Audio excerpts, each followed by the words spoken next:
नमस्ते विद्यार्थी मित्रांनो, बघा ज्या विद्यार्थ्यांनी बेटरमेंट केलेलं आहे कॅप राउंड 1 मध्ये किंवा ज्या विद्यार्थ्याचा कॅप राउंड 1 मध्ये नंबर लागलेला नाही, अशा विद्यार्थ्यांनी काय करायचं आहे पुढं, तर ते लक्षात घ्या विद्यार्थी मित्रांनो.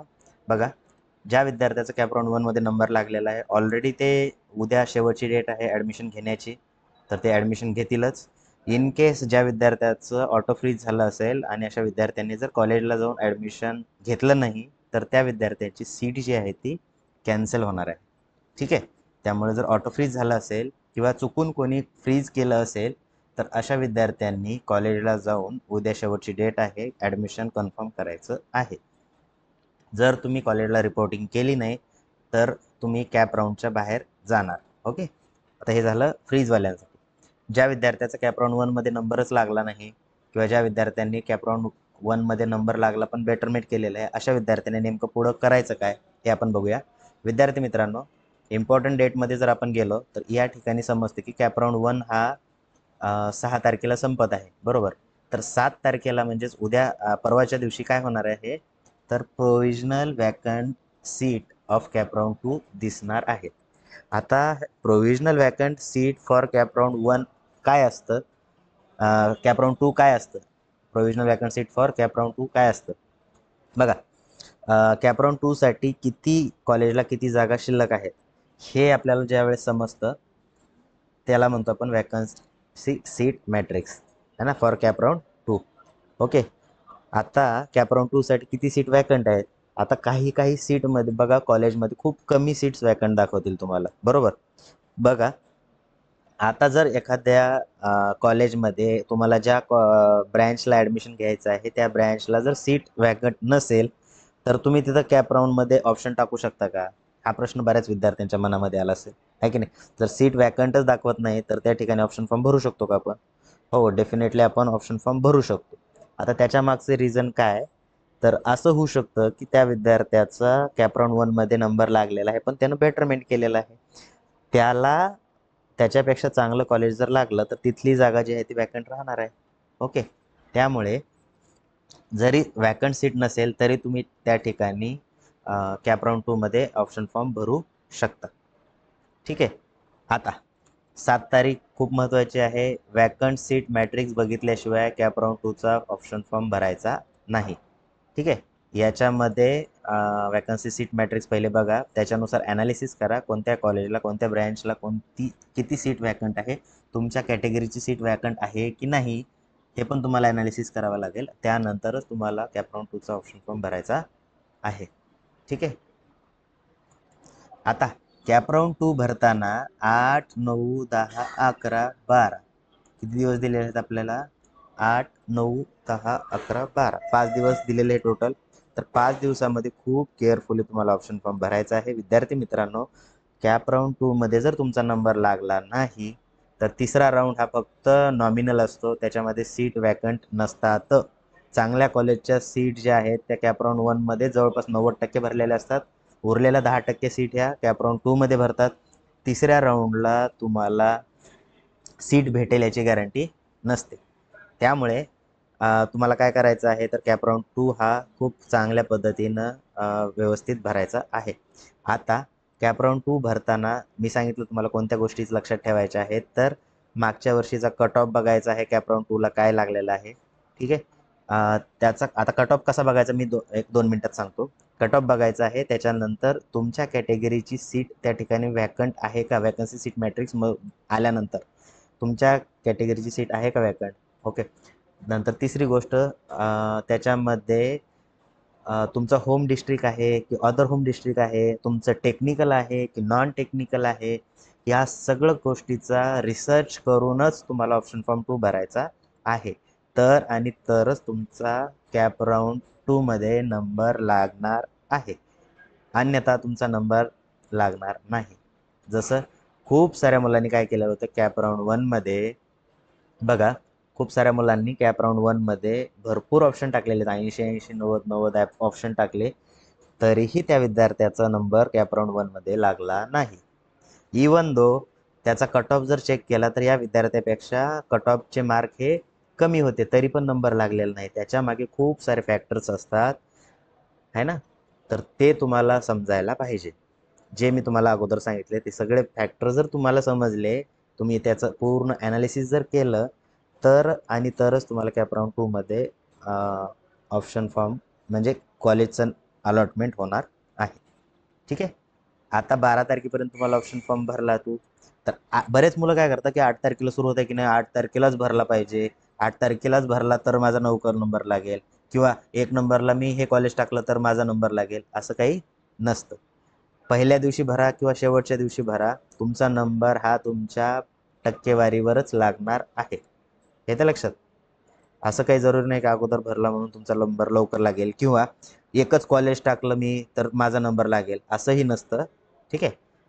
किती ऑप्शन टाकले तुम्ही तरी पहिला प्रिफरन्स जो आहे तो पहिला प्रिफरन्सला त्या ठिकाणी बघितलं जातं, त्याच्यानंतर दुसरा प्रिफरन्स बघितला जातो, नंतर तिसरा बघितला जातो. ॲडमिशन जे होते ते तुमच्या पर्सेंटेजवरच होते. ओके. त्याच्यानंतर बघा तुम्हाला कॉलेज कोणतं लागलं हे कधी समजेल, त्याला म्हणतो आपण अलॉटमेंट. प्रोव्हिजनल किती? 14 ऑगस्टला. 14 ऑगस्टला काय आहे तुमचे प्रोव्हिजनल अलॉटमेंट होणार आहे. त्याच्यानंतर 16, 17, 18, 19, 20 हे 6 दिवस जे आहे, 16, 17, 18, 19, 20 हे 5 दिवसामध्ये तुम्हाला काय करायचं आहे, तर फ्रीज, नॉट फ्रीज, बेटरमेंट जे काय आहे ते तुम्हाला करायचं आहे. याच्यानंतर आता बघा बऱ्याच विद्यार्थ्यांच्या मनामध्ये डाऊट असेल की सर मला बेटरमेंट तर केलं होतं पहिल्या राऊंडमध्ये जे कॉलेज लागलेलं आहे, बरोबर. तर पहिल्या राऊंडमध्ये जे कॉलेज लागलेलं आहे आणि दुसऱ्या राऊंडमध्ये जर दुसरं कॉलेज लागलं तर ह्या 2 चॉईस राहतील का माझ्याकडे, की पहिल्या राऊंडमध्ये लागलेलं पण घेऊ किंवा दुसऱ्या राऊंडमध्ये लागलेला पण घेऊ, या दोन्हीपैकी मी चॉईस करू शकतो का? तर असं नसतं. बघा प्रोसेस सांगतो. पहिल्या राऊंडमध्ये जर कॉलेज लागलेलं आहे, तुम्ही बेटरमेंट केलं, दुसऱ्या राऊंडमध्ये जर तुम्हाला कॉलेज लागलं तर पहिल्या राऊंडचं कॉलेज ऑटोमॅटिक कॅन्सल होऊन जातं. ठीक आहे. पण जर दुसऱ्या राऊंडमध्ये तुम्हाला कॉलेज लागलं नाही तर आणि तरच पहिल्या राऊंडमधलं कॉलेज तुमच्यासाठी रिझर्व राहतं. ठीक आहे. आणि त्याची ॲडमिशन तुम्हाला कधी घ्यायची आहे मग? 16 ते 20 ऑगस्टच्या दरम्यान ॲडमिशन घ्यायची आहे. अशा प्रकारे तुमचा कॅप राऊंड 2 जो आहे तो संपतो 20 ऑगस्टला. ठीक आहे. त्याच्यानंतर तिसरा जो राऊंड असतो तो नॉमिनल असतो, त्याच्याबद्दल नंतर आपण डिस्कशन करूया. आता बघूया आपण कॅप राऊंड 2चा कट ऑफ कसा बघायचा. त्यासाठी सगळ्यात अगोदर तुम्हाला जायचं आहे होम पेजवरती. होम पेजवरती गेल्यानंतर प्रिव्हियस इयरचा cut off for CAP round 2 या ठिकाणी दिसतोय बघा. Cut off list of CAP round 23-24. 23-24ची कॅप राऊंड 2ची कट ऑफ लिस्ट बघायची आहे.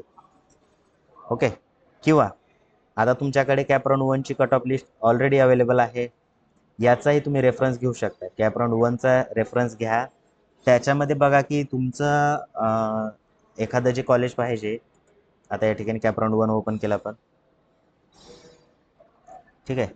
आता एखाद्या मुलाला काय करायचं आहे, गव्हर्नमेंट पॉलिटेक्निक मूर्तिजापूरला जर ॲडमिशन घ्यायचं आहे, ठीक आहे, आणि त्याला कोणती ब्रँच पाहिजे, सपोज सिव्हिल ब्रँच पाहिजे.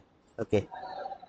तो कॅटेगरी आहे दुसऱ्या डिस्ट्रिक्टमधला आहे, सपोज मूर्तिजापूरच्या डिस्ट्रिक्टमध्ये अकोल्याच्या बाहेरचा आहे तो. ठीक आहे. तर तो विद्यार्थी कोणता बघेल आपल्याला, अदर होम डिस्ट्रिक्ट. कोणतं बघेल, other home district, other than home district seats. Suppose त्याची कॅटेगरी आहे SCBC, तर SCBC सिलेक्ट करेल. SCBCचा कट ऑफ किती होता, 72.40.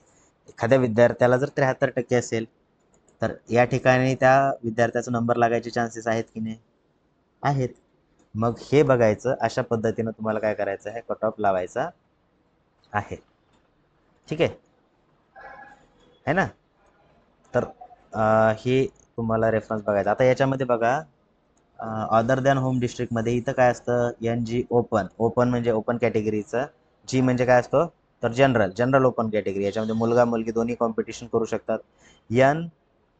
GSC म्हणजे काय, तर जनरल SC, याच्यामध्ये मुलगा मुलगी दोन्ही कॉम्पिटिशन करू शकतात. त्यानंतर NTAचा कट ऑफ आहे. G म्हणजे general, G stands for general. Okay. त्यानंतर OBC, जनरल OBC मध्ये मुलगा मुलगी कॉम्पिट करू शकतात. SCBC, general SCBC. या ठिकाणी बघा L open, L stands for ladies.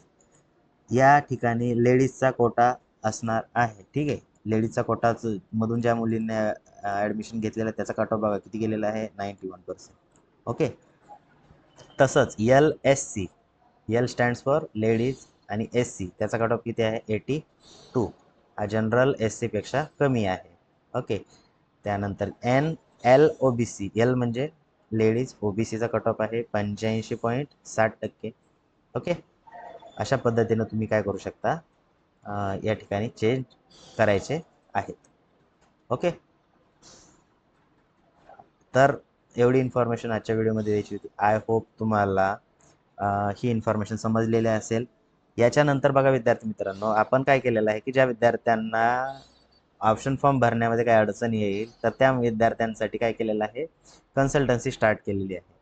Consultancy in the sense की तुम्हाला आमची टीम हेल्प करेल की कॅपराउंड 2मध्ये तुम्हाला कोणतं कॉलेज लागू शकतं. तुमचा ऑप्शन फॉर्म पण आमची टीम भरून देईल. ठीक आहे. म्हणजे असं नको व्हायला की कॅपराउंड 2मध्ये तुमचा नंबर नाही लागला तर तुमचं 1 वर्ष वाया जाईल. ठीक आहे. त्याची नॉमिनल फीस आहे 1,000 ते 2,000 रुपये ठेवलेली आहे डिप्लोमासाठी. तेच जर डिग्रीसाठी बघायला गेलो आपण तर त्याची फीस जी आहे ते 2,000 ते 5,000 रुपये आहे. ठीक आहे. आता एक मला वाटतं दोन दिवस राहिलेले आहेत फक्त. आपण 2 दिवस ते ही जी कन्सल्टन्सीची फीस वगैरे जी आहे ते ॲक्सेप्ट करू. त्याच्यानंतर रिसर्च करण्यासाठी टीमला वेळ लागेल. त्याच्यानंतर आपण उद्याला ही जी डेट आहे ती क्लोज करणार आहे. ठीक आहे. जर तुम्हाला कन्सल्टन्सी जॉईन करायचं असेल तर तुम्हाला मी नंबर देतो. त्या नंबरवरती तुम्हाला रेडी फॉर कन्सल्टन्सी असा मेसेज टाकायचा आहे. हा नंबर तुमच्या स्क्रीनवरती आहे. त्या नंबरवरती तुम्ही कॉन्टॅक्ट करायचा आहे. तो मेसेज टाकायचा आहे. ठीक आहे. रेडी फॉर कन्सल्टन्सी म्हणून. आणि त्याच्यानंतर आपण तुम्हाला पूर्ण गाईडलाईन केलं जाईल. ठीक आहे. तर भेटू आपण नेक्स्ट व्हिडिओमध्ये. थँक्यू.